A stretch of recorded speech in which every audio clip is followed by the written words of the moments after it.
So in the US, we have more stuff than ever before, but polls show that our national happiness is actually declining. Our national happiness peaked in the 1950s, the same time that this consumption mania exploded. Interesting coincidence. I think I know why. We have more stuff, but we have less time for the things that really make us happy. Friends, family, leisure time. We're working harder than ever. Some analysts say we have less leisure time than any time since feudal society. And do you know what the two main activities are that we do with the scant leisure time we have? Watch TV and shop. In the US, we spend 3 to 4 times as many hours shopping as our counterparts in Europe do.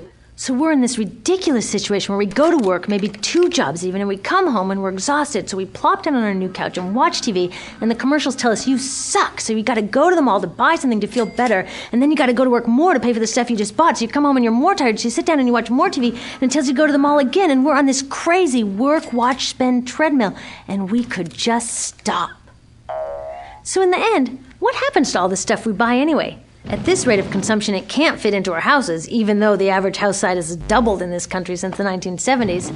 It all goes out in the garbage. And that brings us to disposal. This is the part of the materials economy we all know the most because we have to haul the junk out to the curb ourselves. Each of us in the United States makes 4.5 pounds of garbage a day.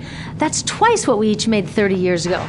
All of this garbage either gets dumped in a landfill, which is just a big hole in the ground, or if you're really unlucky, first it's burned in an incinerator and then dumped in the landfill. Either way, they both pollute the air, land, water, and don't forget, change the climate.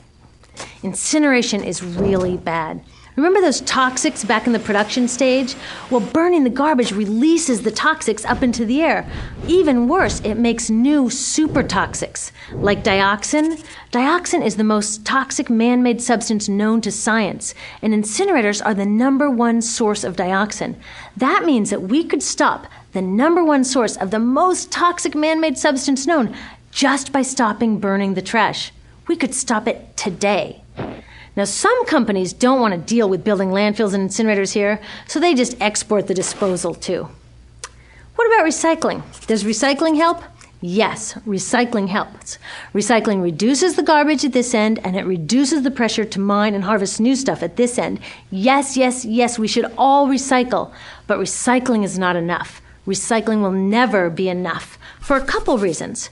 First, the waste coming out of our houses is just the tip of the iceberg. For every 1 garbage can of waste you put out on the curb, 70 garbage cans of waste were made upstream just to make the junk in that 1 garbage can you put out on the curb. So even if we could recycle 100% of the waste coming out of our households, it doesn't get to the core of the problems. Also, much of the garbage can't be recycled, either because it contains too many toxics or it's designed not to be recyclable in the first place. Like those juice packs, where they have layers of metal and paper and plastic all smushed together, you can never separate those for true recycling. So you see, it is a system in crisis. All along the way, we are bumping up against limits.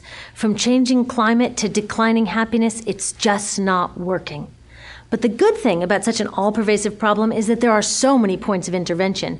There are people working here on saving forests and here on clean production, people working on labor rights and fair trade and conscious consuming and blocking landfills and incinerators, and very importantly, on taking back our government so that it really is by the people and for the people. All of this work is critically important, but things are really going to start moving when we see the connections, when we see the big picture.